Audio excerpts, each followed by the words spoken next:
देखो बेटा, शुरू करते हैं हम अपना चैप्टर। चैप्टर का नाम दिख रहा होगा आपको स्क्रीन पे, फाइनल अकाउंट और फाइनेंशियल स्टेटमेंट्स। अब ये होता क्या है? देखो, सबसे पहला सवाल तो यही जनरेट होता है कि होता क्या, ठीक है ना।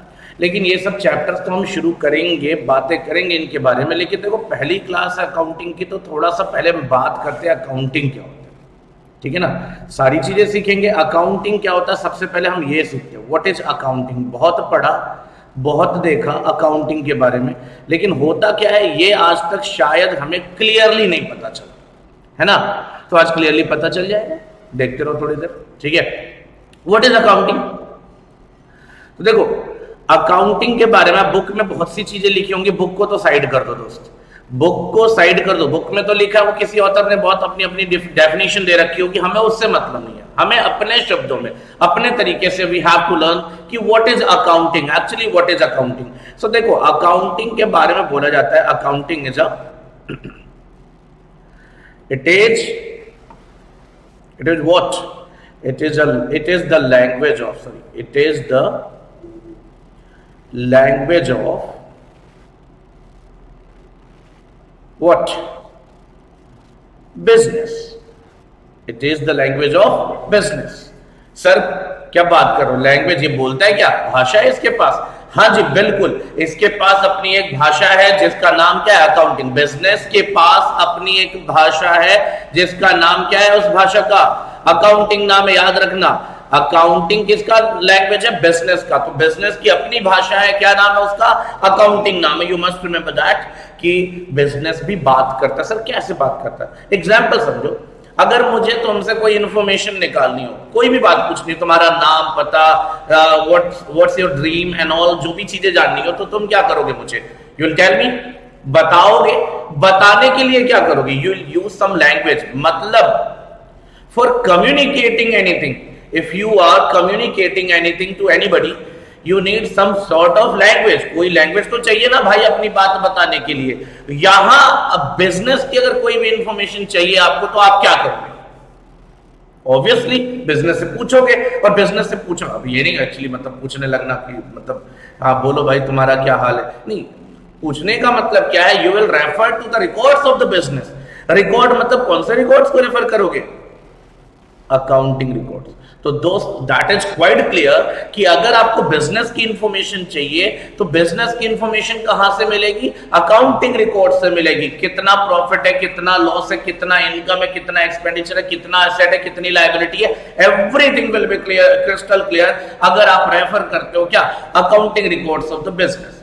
तो याद रखने की बात है दोस्त, क्या कि बिजनेस की इंफॉर्मेशन कौन कम्युनिकेट कर रहा है, अकाउंटिंग। और आपकी इंफॉर्मेशन क्या कौन कम्युनिकेट करता है, कोई लैंग्वेज, हिंदी, इंग्लिश, या आप हरियाणा में हो तो हरियाणवी, कहीं और हो गए, बिहार में हो गए तो वो भोजपुरी, ठीक है, व्हाटएवर। तो जो भी लैंग्वेज आप यूज करोगे, वो लैंग्वेज क्यों यूज कर रहे हो, just to communicate your information. वैसे ही बिजनेस भी लैंग्वेज यूज करेगा। कौन सी लैंग्वेज यूज करेगा दोस्त, अकाउंटिंग। अकाउंटिंग के थ्रू बिजनेस अपनी सारी इंफॉर्मेशन कम्युनिकेट करता है। किसको कम्युनिकेट करता है, अपने यूजर्स को। तो सबसे बड़ी बात आ गई यार, बिजनेस क्या होता है। अब मैं इसके एक्चुअल डेफिनेशन में नहीं जाऊंगा बिजनेस की, don't worry about that. Language है, ये बात तो क्लियर हो गई कि accounting is the language of business. Business की भाषा है, बिजनेस की सारी बातें अकाउंटिंग ही बताएगा आपको। सारी बातें बिजनेस की अकाउंटिंग ही बताएगा, जो सच्चाई है वो सब बताएगा, अच्छाई बुराई जो भी है। बट द फैक्ट इज कि बिजनेस क्या होता है। तो मैंने क्या बोला, बिजनेस की ऑफिशियल जो डेफिनेशन होती है बुक्स वगैरह में आप पढ़ते हो, मैं उसमें नहीं जाऊंगा, I will not go with that. मैं एक नॉर्मल सी डेफिनेशन बनाता हूं बिजनेस की। देखिए क्या होता है बिजनेस के बारे में अगर मैं बात करूं। एक पर्सन है मिस्टर एक्स, कौन है, मिस्टर एक्स, बहुत अमीर आदमी है, बिल्कुल तुम्हारी तरह, है ना, बहुत पैसे वाला है ना। अब इसके पास पैसा है, लेकिन इसके पास दिमाग नहीं था। लेकिन अभी थोड़ा सा इसने दुनिया को देखा ना तरक्की करते हुए, तो इसने भी सोचा यार मैं भी कुछ करूं। ये दौड़ते दौड़ते आया किसके पास, द वन एंड ओनली मेरे पास, ठीक है ना। मेरे पास आया और सलाह क्या मांगी कि भाई मेरे पास पैसे लेकिन यूजलेस पड़े हुए हैं। डोंट वरी, मैं ये नहीं बोलूंगा मुझे दे दो। मैंने बोला कि उसको आइडिया चाहिएगा कि क्या करूं मैं इन पैसों का। मैंने बोला बिजनेस कर ले सॉरी, मैंने बोला इसको बिजनेस कर ले। कहता है मेरे को तो बिजनेस का आइडिया नहीं है, तुम ही बता दो कौन सा बिजनेस करूं। मैंने कहा एक काम कर, मुझे 1 हफ्ते का टाइम दे, मैं रिसर्च एंड डेवलपमेंट करूंगा, तुझे प्रोजेक्ट रिपोर्ट बना कर दूंगा। लेकिन उन सबको मैंने जब तैयार कर लिया तो अल्टीमेटली मैंने इसको एक बिजनेस आइडिया दिया, but for business you need money. Money का यूज करके करेगा क्या ये? सर ये करेगा, कॉस्ट को लगाएगा। ये क्या लगाएगा बेटे? कॉस्ट लगाएगा। क्या करने के लिए कॉस्ट लगाएगा दोस्त? कॉस्ट क्यों लगाएगा? देखो, कॉस्ट लगा के ये करेगा क्या? ये प्रोड्यूस करेगा क्या? या तो गुड्स या तो सर दूसरा क्या होगा? बोल तो दो, क्या होगा दूसरा? सर्विसेज। ध्यान से देखो, दुनिया में 2 ही चीज बिकती है दोस्त, या तो गुड्स या तो सर्विसेज, तीसरा कुछ नहीं है। या तो गुड्स या तो सर्विसेज। अच्छा, गुड्स एंड सर्विसेज बनाने के बाद क्या करेगा ये? इसको मार्केट में सेल करेगा। सेल करने के बाद क्या मिलेगा इसको? सर सेल करने के बाद he will get some revenue, ठीक है ना? और रेवेन्यू और कॉस्ट का कंपैरिजन जब करते हैं तो the outcome will be either profit और लॉस। देखो, ये कहानी हर बिजनेस में होती है। ये जो इतनी छोटी सी दास्तां मैंने सुनाई, ये जो कहानी सुनाई, ये कहानी हर एक बिजनेस एंटिटी की होती है। सारे बिजनेस एंटिटी में ये कहानी होती होगी, नहीं होगी? सर देखो, इसके अलावा और भी बहुत से काम होते हैं, वो डिफरेंशिएट हो सकते हैं, लेकिन ये काम तो हर बिजनेस में होता है। कोई भी बिजनेस उठा लो, पैसे लगाने पड़ते हैं। पैसे लगाने के बाद या तो गुड्स प्रोड्यूस करोगे या सर्विस प्रोवाइड करोगे, उसके बाद उसको सामने वाले को सेल करोगे, and then after you will get some money, some revenue. और उसी रेवेन्यू से जब आप अपने कॉस्ट को डिफरेंशिएट करोगे तो तुम्हें क्या मिलेगा? प्रॉफिट या लॉस मिलेगा। और उसी प्रॉफिट या लॉस के मतलब ये कहानी हर बिजनेस में है। और कहानी सुनाने के लिए बचपन से क्या किया जाता था? कोई लैंग्वेज यूज की जाती है। तो यही कहानी जो बिजनेस की है, इसको सुनाने के लिए कौन से लैंग्वेज की जरूरत पड़ती है सर? अकाउंटिंग नाम के लैंग्वेज की जरूरत पड़ती है, जो बिजनेस यूज करके सबको बताता फिरता है कि यार अगर तुम्हें बिजनेस का प्रॉफिट जानना है, कहां जाओगे? अकाउंटिंग देखो। बिजनेस तो कहता है मुझसे पूछने की जरूरत नहीं, अकाउंटिंग देखो, सब पता चल जाएगा। So accounting is just like the language of business. Clear है? You know what is the importance of language in your life? अरे सर, अगर भाषा नहीं होती ना, भाषा नहीं होती तो हम शायद एक दूसरे की बातें समझने में सदियां लग जाती और बातें समझ नहीं आती। हाँ या ना? मिसकम्युनिकेशन ज्यादा होता। अरे इशारे से कितनी बात समझ में आती, है ना? कभी कभार मिसकम्युनिकेशन हो जाता है ना? देखो भाई, तो भाषा यानी लैंग्वेज जो होती है, ये ह्यूमन लाइफ में एक बहुत ही इसेंशियल रोल प्ले करती है। तो यही चीज है कि लैंग्वेज की इंपॉर्टेंस तुम्हें पता है। अब सोचो, अगर बिजनेस के लैंग्वेज का रोल करता है अकाउंटिंग, तो अकाउंटिंग की इंपॉर्टेंस बिजनेस में तो तुम्हें समझ में आ जानी चाहिए इतने में। दोस्त बहुत सिंपल है कि जैसे हमारे जिंदगी में लैंग्वेज इंपॉर्टेंट है। मैं तुम्हें पढ़ा रहा हूं, सोचो अगर मैं आता और इशारे से सब कुछ बोलता। मैं बोलता क्या? इशारा करता केवल। अरे तुम्हें फाइनेंशियल स्टेटमेंट छोड़ो, अकाउंटिंग छोड़ो, अकाउंटिंग का ए नहीं आता, ठीक है ना? अगर मैं केवल आके यहाँ इशारे इशारे करता, कोई मतलब नहीं होता। तुम बैठे रहते हैं, बस कोई मतलब नहीं है सर इस क्लास की, ठीक है? जिनके पास लैंग्वेज नहीं होता, if you don't have language, तो देखो कम्युनिकेशन में बहुत प्रॉब्लम आने वाली, बहुत ज्यादा। तो सोचो ना, लैंग्वेज की इंपॉर्टेंस हमारी जिंदगी में है। और मैंने क्या बोला? अकाउंटिंग जो है वो बिजनेस का लैंग्वेज है। तो बिजनेस के लिए अकाउंटिंग की इंपॉर्टेंस तुम्हें वैसे ही समझ में आनी चाहिए कि बहुत ज्यादा इंपॉर्टेंट है बिजनेस के लिए क्या? अकाउंटिंग। और हम जब प्रोफेशनल बन के निकलेंगे तो हम अपनी सारी सुविधाएं हम अपनी सारी सर्विसेज प्रोवाइड करेंगे किसको? बिजनेस एंटिटी को। तो टू समवॉट एक्सटेंट, कुछ लेवल तक हमें अकाउंटिंग का पता तो होना चाहिए। अरे सीए स्टूडेंट को तो अकाउंटिंग का सब कुछ पता होना चाहिए। अदर प्रोफेशनल्स को भी जो बिजनेस एंटिटीज के साथ जुड़े हैं, उनको अकाउंटिंग की थोड़ी बहुत नॉलेज होनी चाहिए। इसलिए देखोगे हर करिकुलम में अकाउंटिंग थोड़ा बहुत जरूर ऐड किया जाता है, चाहे प्रोफेशनली वो कोई भी सर्विस प्रोवाइड करे। एग्जाम्पल के तौर पर सीएस स्टूडेंट को ले लो, वहां पे अकाउंटिंग का रोल बहुत कम होता है उनकी प्रैक्टिकल लाइफ में, बट स्टिल उनको अकाउंटिंग सिखाया जाता है, क्योंकि तुम्हें इतनी नॉलेज तो होनी चाहिए बिजनेस के बारे में, ठीक है ना? तो ये है बिजनेस के लैंग्वेज का रोल प्ले करता है कौन? अकाउंटिंग, ठीक है? मैं इसके आगे नहीं जाऊंगा, बहुत ज्यादा डिटेल मिल जाना, बस मुझे अकाउंटिंग का मतलब बताना था। बट मैं अपना चैप्टर शुरू करता हूं। The first chapter that is what? अभी बताया मैंने क्या? फाइनल अकाउंट या फाइनेंशियल दोस्त क्लियर है ना? फाइनेंशियल स्टेटमेंट अभी लिख के दिया था सबसे पहले, फाइनेंशियल स्टेटमेंट। थोड़ा सा एक सेकेंड,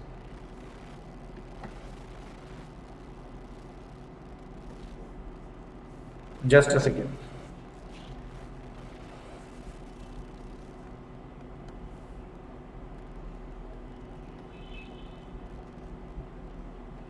फाइनेंशियल स्टेटमेंट। अब सर देखो, मैं आपको बहुत यूनिक वे में ये सब चीजें सिखाऊंगा, टेंशन मत लो, और गारंटी देता हूं, और दुनिया में इकलौता टीचर हूं मैं, बता रहा हूं, गारंटी दे रहा हूं तुम्हें कि फाउंडेशन का एग्जाम बिल्कुल क्लियर हो जाएगा अगर आप क्लास ज्वाइन करते हो और रेगुलर रहते हो, और सारी चीजें जितनी बताई जाती है क्लास में वो फॉलो अप लेते रहते हो, फॉलो करते रहते हो।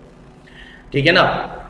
गारंटी देके बता रहा हूं, जितना पढ़ाऊंगा क्लास में उसके बाहर एग्जाम में कुछ भी नहीं आएगा, कुछ भी नहीं आएगा। एक सिंगल मार्क्स का क्वेश्चन एग्जाम में मेरे पढ़ाए हुए सिलेबस से बाहर नहीं आएगा, ये इस बात की एश्योरेंस देता हूं मैं।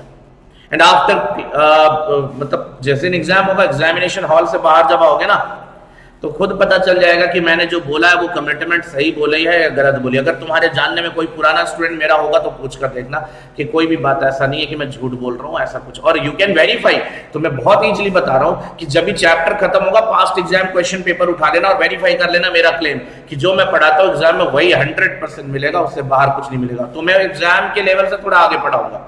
चलो वापस शुरू करते हैं हम अपने चैप्टर को, फाइनेंशियल स्टेटमेंट की बात करते हैं। What do you mean by financial statement? Sir report card देखा अपना, 12th तो पास हुए होगे या अपीयरिंग होगे तो 11th पास हो गए।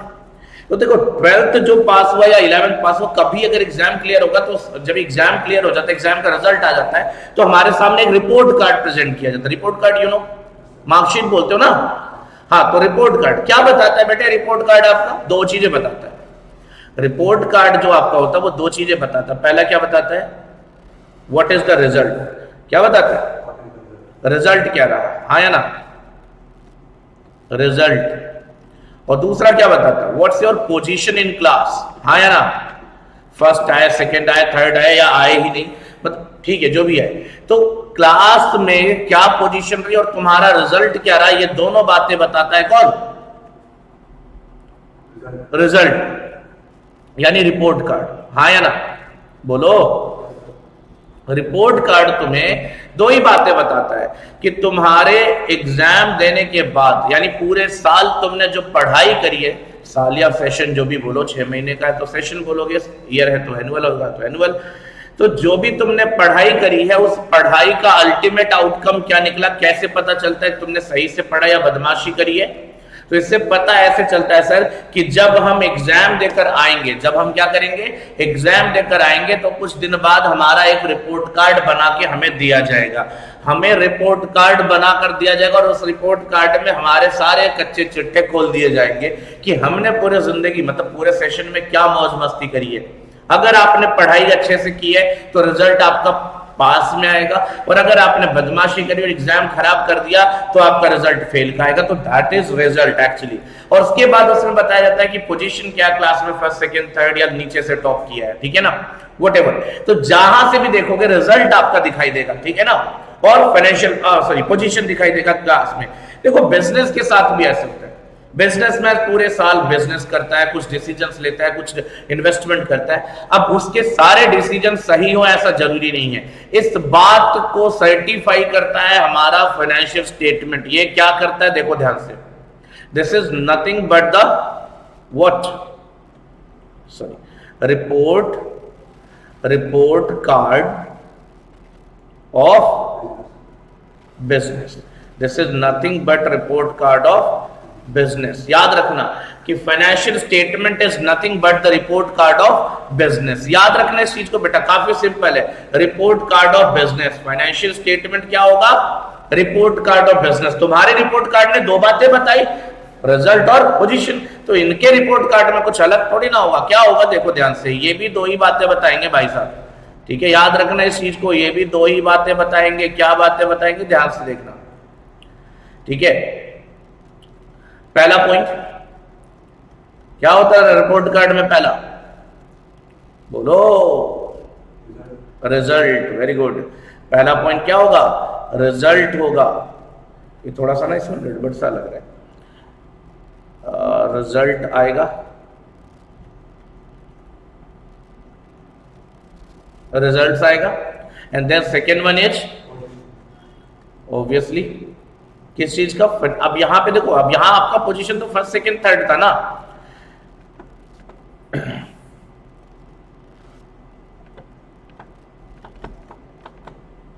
ठीक है बेटा, ध्यान से देखो। रिजल्ट की अगर मैं बात करूं, रिजल्ट मतलब यहां पे रिजल्ट कौन सा रिजल्ट होगा सर, फाइनेंशियल रिजल्ट। कौन सा रिजल्ट होगा, फाइनेंशियल रिजल्ट। और पोजीशन कौन सा होगा, फाइनेंशियल पोजीशन। सब समझाऊंगा, टेंशन मत लो, थोड़े पेशेंटली समझो सब चीजों को। देखो हम जब एग्जाम लेके आते तो फाइनेंशियल इश्यू नहीं होता, हमारा तो करियर इश्यू होता है। तो हमारा रिजल्ट और पोजीशन फेल पास और जो फर्स्ट सेकंड थर्ड से डिसाइड होता है। यहाँ पे क्या होता है, फाइनेंशियल रिजल्ट और फाइनेंशियल पोजीशन की बात होती है। तो दोस्तों याद रखना, फाइनेंशियल रिजल्ट का मतलब क्या आएगा, या तो प्रॉफिट, अरे प्रॉफिट आया बिजनेस में तो तुम पास, और या फिर लॉस आया तो तुम क्या हो गए, फेल हो गए। सिंपल सा समझो ना यार, अगर तुम्हारे बिजनेस में प्रॉफिट आया तो तुम्हारे सारे जजमेंट, सारे डिसीजन सही है, इसका मतलब तुम पास।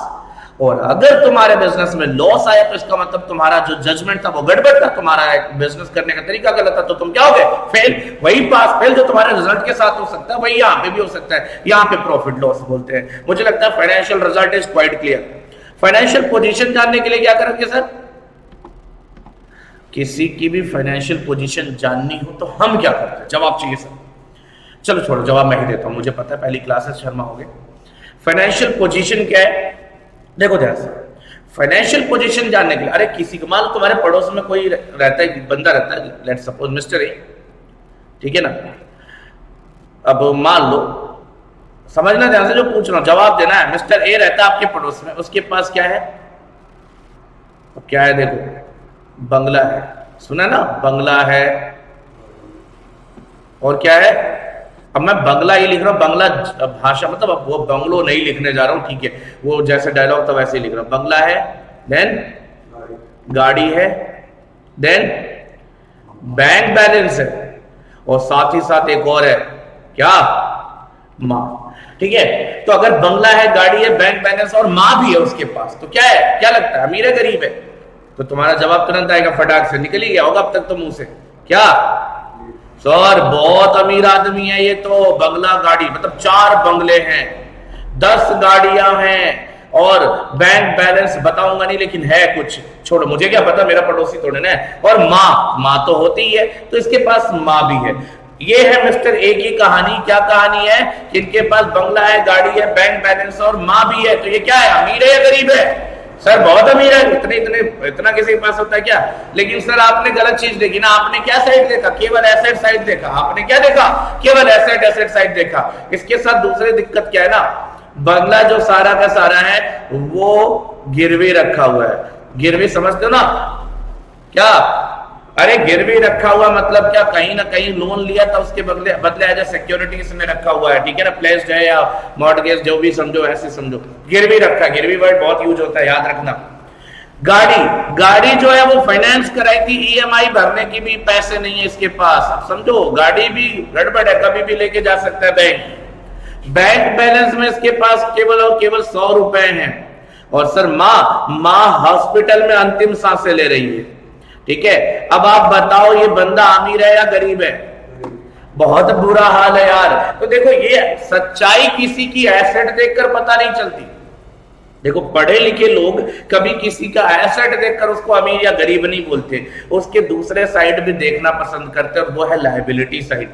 तो जब किसी की हमें फाइनेंशियल पोजीशन जाननी है ना दोस्तों, तो हमें उसके एसेट के साथ साथ क्या देखना पड़ेगा, लायबिलिटीज भी देखनी पड़ेगी। अभी मैंने आपको एग्जांपल देके समझाया कि मिस्टर ए के पास जब तक मैंने उनका एसेट देखा था तो हमने क्या जवाब दिया था कि बहुत अमीर आदमी है मिस्टर ए। लेकिन जैसे हमें पता चला कि बंगला गिरवी है, गाड़ी की ईएमआई नहीं जा पा रही है, बैंक बैलेंस तो 100 रुपए ही है, यानी जहर खाने के पैसे नहीं है उसके पास प्रॉपर, और बात आई माँ की, तो माँ भी हॉस्पिटलाइज है, ठीक है। वैसे से सीरियसली ले लेंगे ये सब, एग्जाम में लिखने मत लगना अगर तुम्हें फाइनेंशियल स्टेटमेंट पूछा जाएगा। आप पता चला एग्जामिनर को ये सब लिख के दे रहे हो कि माँ बीमार है, हॉस्पिटलाइज है, वो नंबर तुम्हारे हॉस्पिटल में भेज देगा। तो ये सब चीजें नहीं करनी है, ठीक है, ये सब समझाने के लिए था। ठीक है, इतने तो समझदार हो ही यार, ये सब बताने की बात नहीं, तुम लोग इतने समझदार हो। देखो ध्यान से, तो मतलब बात क्लियर हो गई ना। फाइनेंशियल पोजीशन जानने के लिए तो दोस्त हम लोग क्या देखेंगे, फटाफट जवाब दे सकते हो अभी। फाइनेंशियल पोजीशन जानने के लिए, किसी की भी फाइनेंशियल पोजीशन जानने के लिए हम क्या करेंगे सर, हम देखेंगे status of assets and liabilities. कभी ये मत बोलना कि हम केवल एसेट देखेंगे, एसेट्स और लाइबिलिटीज दोनों देखेंगे मेरे बच्चों। ये बात को दिमाग में बैठा लो कि देखो फाइनेंशियल स्टेटमेंट क्या होता है, मैंने अभी आपको बताया। फाइनेंशियल स्टेटमेंट कुछ नहीं सर, रिपोर्ट कार्ड होता है, बिजनेस का report card, very similar to your report card. ये भी रिजल्ट और पोजीशन बताता है, रिजल्ट में प्रॉफिट या लॉस और पोजीशन में एसेट्स एंड लायबिलिटीज का क्या स्टेटस है। मुझे लगता है इतनी बात क्लियर होनी चाहिए। आगे बढ़ते हैं दोस्तों, बहुत अच्छे, आगे बढ़ते हैं। फाइनेंशियल रिजल्ट की बात करते हैं सर। किसी भी चीज के फाइनेंशियल रिजल्ट जब देखना ना, तो we have to prepare what, we have to prepare what, we have to prepare income statement. क्या करना है हमें, इनकम स्टेटमेंट बनाना है। इसके लिए क्या बनाना है बेटे, इनकम स्टेटमेंट बनाना है। और फाइनेंशियल पोजीशन, वैसे तो कोई ऐसा नाम देने की जरूरत नहीं, लेकिन मैं लिख देता हूं जस्ट टू राइमिंग करने के लिए। इसको मैं बोल देता हूं क्या बनाना है, पोजीशन स्टेटमेंट। क्या बताना है बेटा, पोजीशन स्टेटमेंट। ध्यान से देखना, फाइनेंशियल स्टेटमेंट है ना, तो फाइनेंशियल स्टेटमेंट के अंदर स्टेटमेंट ही बनाना। देखो मेरी राइटिंग में मत जाना यार, ठीक है। कितने लोग यहाँ पे मेरे से भी गंदी राइटिंग वाले, तो मेरी राइटिंग एग्जाम में कोई दिक्कत नहीं, मैं पास हो गया। ऐसी राइटिंग है फिर भी पास हो गया तो कोई टेंशन नहीं। मतलब राइटिंग अच्छी प्रेजेंटेबल होनी चाहिए, ठीक है, बहुत ज्यादा अच्छी नहीं। अब ये मत बोलना सर आप तो बड़ा गंदा लिखते हो, तो भाई गंदा लिखने के बाद मतलब यहाँ गंदा लिखते हो, कॉपी पे काम चलाओ लिख लेते हो, आप भी काम चलाओ लिखो चलेगा, बस इतना गंदा मत लिखना, इतना गंदा प्रेजेंटेशन मत देना कि खुद पढ़े या खुदा पढ़े, क्योंकि मार्क्स ना तुम्हें खुद देना है ना खुदा को देना है। एग्जाम का मार्क्स जो मिलेगा वो एग्जामिनर को देना है, तो ध्यान देना गंदा प्रेजेंटेशन इतना नहीं होना चाहिए पढ़ने में ना। बाकी राइटिंग बहुत ज्यादा अच्छी जरूरी नहीं है, ठीक है सर। आगे बढ़ते ध्यान से देखिए, तो इनकम स्टेटमेंट की बात करते हैं सर। मैं पहले बात ही करूंगा इनकम स्टेटमेंट की, बाकी पोजीशन स्टेटमेंट को मैंने कर दिया सही। इनकम स्टेटमेंट पे आ जाओ दोस्तों। इनकम स्टेटमेंट में याद रखना आपको दो तरीके की एंटिटीज है जो आपको पढ़नी है, ध्यान देना। आपके सिलेबस में क्या है मैं उसको क्लियर कर रहा हूं, ध्यान देना, ठीक है। और यही ऐसे ही पढ़ाया जाएगा आपको हर चैप्टर को, कि हर चैप्टर में सबसे पहले आपको यह बताया जाएगा कि आपको पढ़ना क्या है।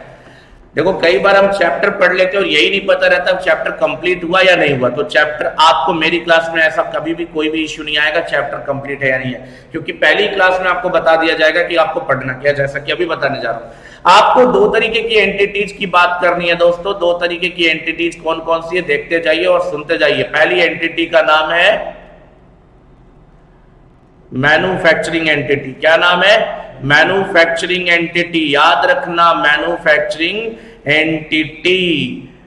और दूसरा क्या होगा सर फिर, non manufacturing, non manufacturing entity. क्या नाम होगा, नॉन मैन्युफैक्चरिंग एंटिटी, ठीक है। अब ध्यान से देखिए, अच्छा नॉन मैन्युफैक्चरिंग को दूसरा नाम दे सकते हो ट्रेडिंग एंटिटी। ट्रेडिंग एंटिटी मैं समझाऊंगा, टेंशन मत लो बेटे, सारी चीजें समझाऊंगा, आपको चिंता करने की जरूरत नहीं है, ठीक है। जब भी मैं यहां पे हूं तो चिंता मेरे सर पे डाल दो, बाकी तुम लोग केवल पढ़ाई पे ध्यान दो। बस इतनी चिंता करो कि जो सर ने बोला वो करने का है, ठीक है। मैन्युफैक्चरिंग एंटिटी क्या होगा सर, मैन्युफैक्चरिंग एंटिटी सिंपल है ना। व्हाट इज मैन्युफैक्चरिंग एंटिटी, जो गुड्स को प्रोड्यूस करे, जो गुड्स को बना के फिर मार्केट में बेचे, वो क्या कहलाता है, मैन्युफैक्चरिंग एंटिटी। और वो एंटिटी जो बना बनाया गुड्स खरीद के मार्केट में बेचे, वो क्या कहलाता है, नॉन मैन्युफैक्चरिंग एंटिटी। क्लियर है सर, नहीं क्लियर? अरे ये पेन मैंने खुद थोड़े ना बनाया, मैंने कहां से खरीदा सर, शॉपकीपर से। अच्छा तो शॉपकीपर ने बनाया, नहीं सर शॉपकीपर ने कहां बनाया, उसने तो किसी कंपनी से खरीदा, ठीक है ना। तो जो कंपनी जिसने इसको बनाया वो कौन सी कैटेगरी में जाएगी सर, वो मैन्युफैक्चरिंग एंटिटी होगी। और जिस दुकानदार से मैंने ये खरीदा वो क्या होगा मेरे बच्चे, वो कहलाएगी ट्रेडिंग एंटिटी। मुझे लगता है ये क्लियर होना चाहिए। मैन्युफैक्चरिंग मतलब प्रोड्यूसर ऑफ द गुड्स, और नॉन मैन्युफैक्चरिंग मतलब हो गया जो बेसिकली जो ट्रेडर्स होते हैं, जो आपके कॉलोनी में जहां से चॉकलेट खरीदते हो, वो क्या चॉकलेट बना के थोड़ी ना बेचता है, वो बना बनाया चॉकलेट। अब वो थोड़ी ना नेस्ले कंपनी का मालिक है, या वो दूसरी कौन सी थी डेयरी मिल्क, अब पता नहीं उसकी कंपनी का नाम मुझे भूल गया। तो जो भी है उन सब का मालिक थोड़ी ना दुकानदार, वो तो बना बनाया गुड्स खरीदता बेचता है, तो वो आपका ट्रेडिंग एंटिटी है जो मैन्युफैक्चर्ड गुड्स को खरीद के बेचता है। लेकिन जो मैन्युफैक्चर खुद करता है वो क्या कहलाएगा? Manufacturing entity.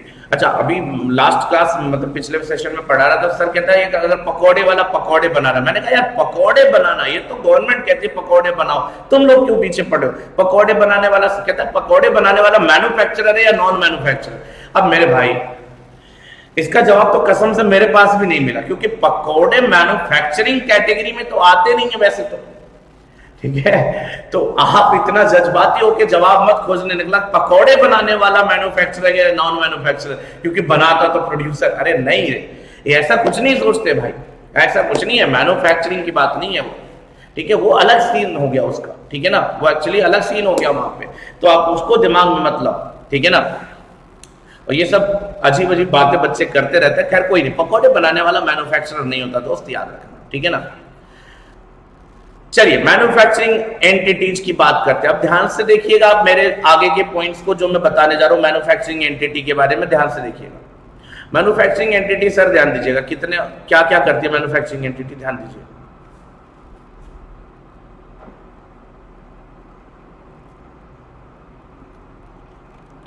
Sir manufacturing entity तीन बातें करेगी, तीन चीजें बनाएंगी। सबसे पहला मैन्युफैक्चरिंग अकाउंट, सबसे पहला क्या? Manufacturing account. ध्यान से देखना दोस्त, मैन्युफैक्चरिंग अकाउंट बनाएगी। क्यों बनाएगी मैं बताऊंगा, मैंने पहले ही बोला आप क्लास में बैठो पढ़ो, कोई टेंशन नहीं है, क्या करना है सब मैं सिखाऊंगा, सब मैं बताऊंगा। आप मत सोचो सर ने अभी बताया नहीं, नाम ले लिया बताया नहीं, बताऊंगा दोस्त, पेशेंस रखो। दूसरा क्या बनाएंगे ये? Trading account. और तीसरा क्या बनाएगा?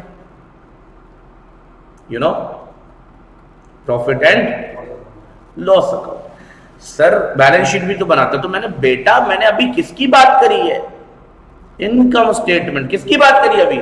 इनकम स्टेटमेंट में। तो इसके इनकम स्टेटमेंट में क्या क्या आएगा? केवल तीन बातें। क्या? मैन्युफैक्चरिंग। अच्छा नोट डाउन मत करो यार, नोट डाउन बाद में करना, मैं नोट करने के लिए नहीं बोल रहा हूं, नोट आराम से करना दोस्त। मैं इसका लास्ट में स्क्रीनशॉट दूंगा सभी का, पूरा जो भी लिख रहा हूं, ठीक है ना? और आज इंट्रोडक्टरी क्लास है, ऐसा कुछ नहीं कि मैं तुम्हें प्रैक्टिकल क्वेश्चन कराने जा रहा हूं, जस्ट मैं ये बता रहा हूं कि मैं तुम्हें पढ़ाऊंगा कैसे। पूरी क्लास में मजा आएगा, कभी बोर भी नहीं होना, मजा आएगा, टेंशन मत लो।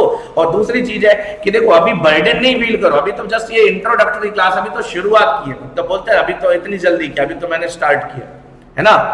Manufacturing account, trading account and profit and loss account, ये तीन काम करेगा, तीन अकाउंट बनाएगा। कौन सा बिजनेस? मैन्युफैक्चरिंग एंटिटीज की बात करोगे तब। सर मैन्युफैक्चरिंग अकाउंट क्यों बनाया जाता है दोस्त? एकदम ध्यान से देखना, मैन्युफैक्चरिंग अकाउंट बनाने का कारण और रीजन बेसिकली क्या है, देखो ध्यान से।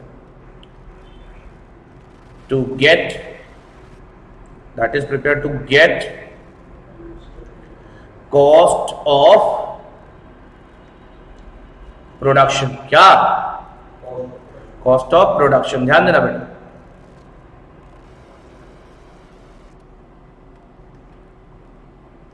कॉस्ट ऑफ प्रोडक्शन यानी कि मैन्युफैक्चरिंग अकाउंट क्यों बनाया जाता है sir? To get the cost of production.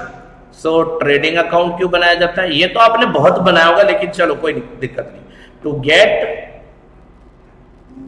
Gross profit और ग्रॉस लॉस। क्लियर है ये?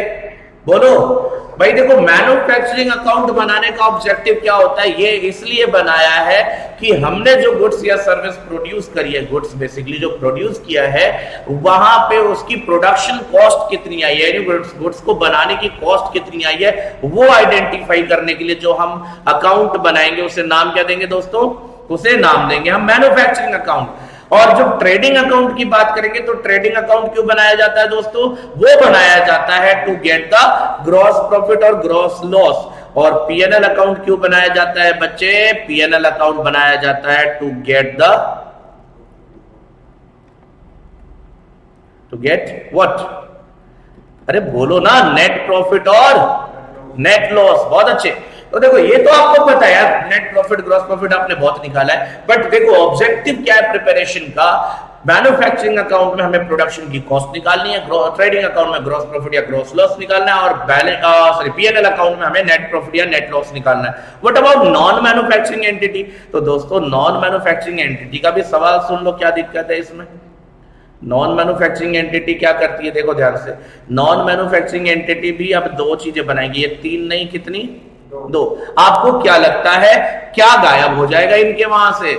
सर इनके वहां से गायब हो जाएगा क्या? Manufacturing account. तो बनाएंगे क्या? Trading account. और क्या बनाएंगे ये? PNL account. अरे भूल गए, profit and loss account. Balance sheet तो बनेगा मेरे बच्चे प्रॉफिट एंड लॉस अकाउंट। ध्यान दीजिएगा, ट्रेडिंग अकाउंट बनेगा यहां पे। तो क्यों बनेगा ट्रेडिंग अकाउंट? ऑब्जेक्टिव चेंज हो जाएगा ना? अरे नहीं सर, ऐसा थोड़ी ना होता है कि हर एक का ट्रेडिंग अकाउंट बनाए तो ऑब्जेक्टिव चेंज होगा। ट्रेडिंग अकाउंट का ऑब्जेक्टिव यहां क्या होगा? बिल्कुल वही, क्या? टू गेट ग्रॉस प्रॉफिट और ग्रॉस लॉस। और पीएनएल अकाउंट बनाने का ऑब्जेक्टिव क्या होगा? टू गेट नेट प्रॉफिट और नेट लॉस। मुझे लगता है ये बात बिल्कुल क्लियर होनी चाहिए, ठीक है ना।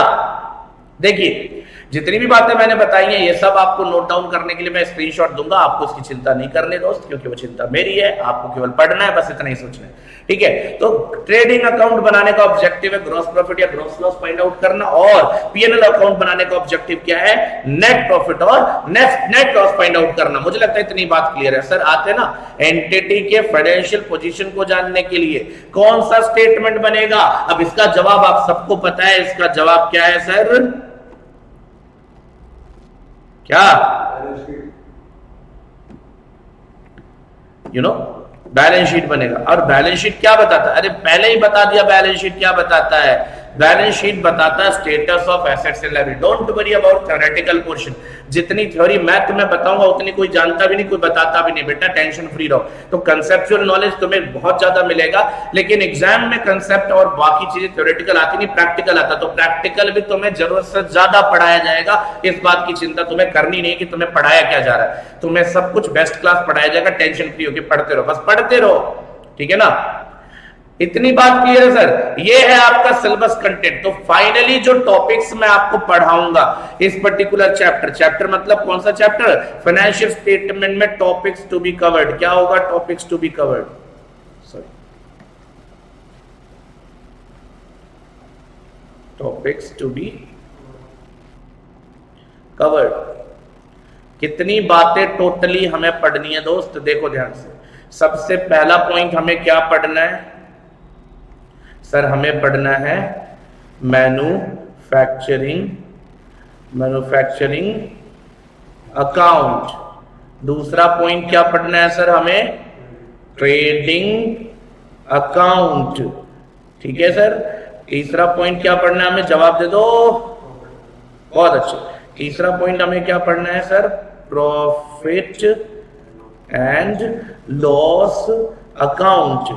और चौथा क्या पढ़ना है सर? बोल दो, बैलेंस शीट। क्या पढ़ना है?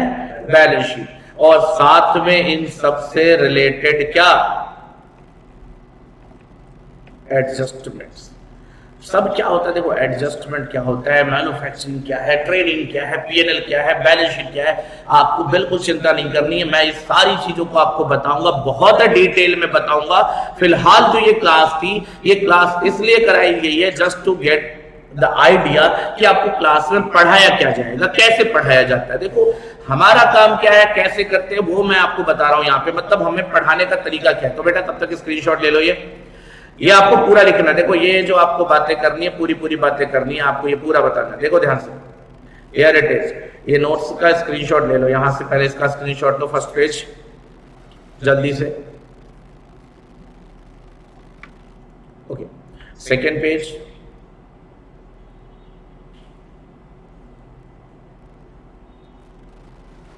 And then finally topics to be covered. इसको थोड़ा सा मैं जूम कर देता हूं ताकि इसमें कोई कंफ्यूजन ना हो। टॉपिक्स टू बी कवर्ड ये करना है हमें, ठीक है। So this is the entire syllabus for the particular chapter financial statement और फाइनल अकाउंट। अब सर जाते जाते मैं देखो चैप्टर में मैंने पहले ही बोला था सर मैं कोई प्रैक्टिकल प्रॉब्लम आज नहीं कराऊंगा। अब मैं नेक्स्ट क्लास में पहले मैन्युफैक्चरिंग की थ्योरी बताऊंगा, फिर उसके बाद डिटेल में ले जाऊंगा इसके कंसेप्ट और क्वेश्चंस के ऊपर, फिर ट्रेडिंग के बारे में डिस्कस करूंगा, पीएनएल के बारे में। मैं तुम्हें बहुत अच्छा ये मत सोचना कि सर 11th स्टैंडर्ड में चैप्टर का तो उतना ही होता नहीं सर। 11th स्टैंडर्ड में जो आपने सीखा है बिल्कुल अच्छी बात है सीखा है, लेकिन वो लेवल नहीं है यहाँ पे। ये आपका सीए है, ठीक है ना दोस्त, सीए है। तो सीए के बारे में बोला जाता है ये सीए नहीं आसा, बस इतना समझ लीजिए हरी मिर्च की कुल्फी है और चूस के खानी है, ठीक है दोस्त। तो इतना समझ लीजिए, मजाक नहीं है, ये सीए बेटा। 11th 12th पढ़े हुए बच्चे अगर बिना मेहनत के सीए निकाल लेते तो हर एक बंदा कॉमर्स पढ़ने के साथ साथ सीए भी होता, ठीक है। तो ध्यान से देखिए, आज जो मैं डिस्कशन लास्ट में जाते जाते आपसे डिस्कस कर देता हूं आपके अकाउंट्स के पेपर के बारे में, जो कि ऑब्वियसली मैं क्लास के शुरू में इसलिए नहीं किया क्योंकि पहले आपको यह बताना था कि मैं पढ़ाता कैसे हूं। देखो जो आपका पेपर आएगा ऑब्वियसली, जो आपका financial accounting, fundamentals of accounting, obviously financial accounting इसका नाम है, ठीक है ना। सो ये जो फाइनेंशियल अकाउंटिंग या फंडामेंटल्स ऑफ अकाउंटिंग जो सब्जेक्ट का नाम है, ये होगा आपका ऑब्वियसली बाकी पेपर्स की तरह 100 मार्क का पेपर होगा, 100 नंबर का पेपर होगा। लेकिन याद रखना ये पेपर पूरा सब्जेक्टिव होगा, यानी एमसीक्यू यहाँ पे 0 आएगा। सब्जेक्टिव यानी डिस्क्रिप्टिव होगा, ये पूरा डिटेल लिखना पड़ेगा आपको, यानी कि यहां एमसीक्यू नहीं मिलने वाला। तो सर पेपर कैसे आएगा? देखो टोटल पेपर में आपको मिलेंगे 6 क्वेश्चन, ईच कैरिंग 20 मार्क्स, ठीक है। टोटल कितने हो गए सर? 120 नंबर का पेपर, 120 मार्क्स। लेकिन आपको मैंने क्या बताया 100 मार्क्स का है, तो आपको इस 6 में से करने हैं 5 question and obviously of 20 marks, that means कितने मार्क्स का पेपर अटेम्प्ट करना है आपको? 100 मार्क्स का। अब ज्यादा चाचा चौधरी बन के 120 नंबर का पेपर मत अटेम्प्ट करके आ जाना, ठीक है। खैर इससे कोई फर्क नहीं पड़ेगा, लेकिन हाँ ये है कि तुम्हारा एक क्वेश्चन काटेगा। कहीं ऐसा क्वेश्चन काट दिया जो अच्छे से एकदम बढ़िया नंबर था उसमें, तो बेटा देखो ऐसा जबरदस्ती मत करना, 100 नंबर का ही पेपर करना है। क्योंकि मुझे पता है मेरे बच्चे आराम से आपका पेपर 2.5 घंटे मैक्सिमम लगेगा, जो मैं पढ़ा के आपको भेजूंगा मैक्सिमम 2.5 आवर्स में आपका पूरा पेपर खत्म हो जाएगा। 3 घंटे तो केवल, आधे घंटे तो केवल आपको एक्स्ट्रा मिलेंगे रीचेकिंग के लिए, ठीक है ना। मिनिमम आधे घंटे आपको एक्स्ट्रा मिलेंगे। याद रखना कोई ऐसा पेपर बना ही नहीं सकता कि जो तो आपसे होना, ठीक है। अब ये 5 क्वेश्चन में भी सर खेल है। खेल कैसे? देखिए ध्यान से, जो एज यूजुअल हर एग्जाम का almost each and every exam जो पहला क्वेश्चन होता है ना दोस्त, वो पहला क्वेश्चन क्या होता है? फर्स्ट क्वेश्चन, दैट इज क्या? कंपल्सरी, यानी पहला 20 मार्क्स कंपल्सरी हो गया। बाकी कितने बचे sir? 5 question. Out of these 5 question, जो भी बचे हुए 5 क्वेश्चन होंगे, ध्यान से देखिएगा, 5 क्वेश्चन जो होंगे इनमें से आपको कितने करने हैं? 4 question, each carrying equal marks. तो ये टेंशन नहीं कौन सा 4, कोई भी 4 करो। अब पहला क्वेश्चन कंपल्सरी है सर। देखो बाकी जो ये क्वेश्चंस होते हैं इनका तो कोई फिक्स तरीका नहीं है, लेकिन इसका फिक्स होता है। इसमें 3 पार्ट में क्वेश्चन आएगा। पहला पार्ट जो होगा वो होगा, देखो यार, ट्रू फॉल्स। क्या आएगा? True false. ध्यान से देखना, ट्रू फॉल्स आएगा। कितने क्वेश्चन आएंगे? 6 questions true false multiplied by 2 marks. कितने हो गए बेटा? 12 मार्क्स। ये फर्स्ट क्वेश्चन में पार्ट है, 6 क्वेश्चंस आएंगे। अब ऑब्वियसली 2 मार्क्स है, याद रखना विदाउट रीजन लिखोगे मार्क्स नहीं मिलेगा, बहुत कम नंबर दिए जाएंगे। विद रीजन तुम्हें ट्रू फॉल्स अटेम्प्ट करना, रीजन भी बताना। एक फिर क्वेश्चन आएगा 4 नंबर के, ठीक है ना। 4 मार्क्स का एक क्वेश्चन आएगा जो एक ही होगा, ये थ्योरी होगी। आमतौर पर 4 नंबर की थ्योरी है सर। थ्योरी आता है? हाँ बेटा 4 नंबर की थ्योरी और भी कंपल्सरी। मतलब क्या आता है मैं बता दूं आपको, क्लास में जब मैं पढ़ा के भेजूंगा ना, तो मैं 2-3 क्वेश्चन 2-3 टॉपिक में बोलूंगा कि यार मोस्ट प्रोबेबली यही थ्योरी आता है, और वो 2-3 में से वही आएगा जो मैं आपको बोल के भेजूंगा, ठीक है ना। हाँ कभी एक्सेप्शनली आता है कि उसके बाहर आएगा, लेकिन बाहर कहां से आएगा? जो मैं बोला हूं, जो मैं पढ़ाया हूं उसके बाहर नहीं आएगा दोस्त। जो पढ़ाया है वही थ्योरी आएगी, टेंशन फ्री होके देखो। और एक 4 नंबर, कितने हो गए देखो, 12 और 4 16, तो 4 नंबर का एक और छोटा सा प्रैक्टिकल, स्मॉल प्रैक्टिकल क्वेश्चन और आ जाएगा। यानी पेपर टोटली यही होता है सर, एक छोटा सा प्रैक्टिकल क्वेश्चन, कोई भी चैप्टर हो सकता है, छोटा सा 4 नंबर का प्रैक्टिकल क्वेश्चन आ जाता है। जैसे पिछले वाले में आ गया था, इन्वेंट्री वैल्यूएशन का आ गया था। अब इन्वेंट्री वैल्यूएशन का मॉड्यूल उठाओगे, इलस्ट्रेशन नंबर 12 था, मॉड्यूल का इलस्ट्रेशन, आप लास्ट इलस्ट्रेशन जो था एग्जैक्टली सेम क्वेश्चन था, बस उसमें ऐसे था कि 100 यूनिट था 300 रुपए वाला, तो इन्होंने क्वेश्चन में क्या कर दिया था, 10 यूनिट था 3000 रुपए वाला। तो भाई इससे क्या फर्क पड़ गया, तुम्हारे को कोई नुकसान थोड़ी ना, सेम ही क्वेश्चन था, 100% सेम क्वेश्चन था, मॉड्यूल का आखिरी इलस्ट्रेशन था। तो एवरीथिंग जो मैंने बताया ना कि तुम्हें जो भी पढ़ाऊंगा वो तुम्हें क्लास में कराऊंगा, वही एग्जाम में छपा मिलेगा, एक भी क्वेश्चन इधर उधर नहीं जाएगा, ठीक है। तो ये आपके पेपर पैटर्न की बात हो गई। लास्ट में जाते जाते जहां तक मैंने आज बताया आपको, ये आपको पूरा समझ में आया, पेपर पैटर्न समझ में आया, बाकी रेस्ट ऑफ द थिंग्स हम क्लास में डिस्कस करेंगे। Will continue the class with the same pace, with the same energy and with the same conceptual knowledge and practical knowledge as well, ठीक है। तब तक के लिए सावधान रहें, सुरक्षित रहें और पढ़ाई करते रहें।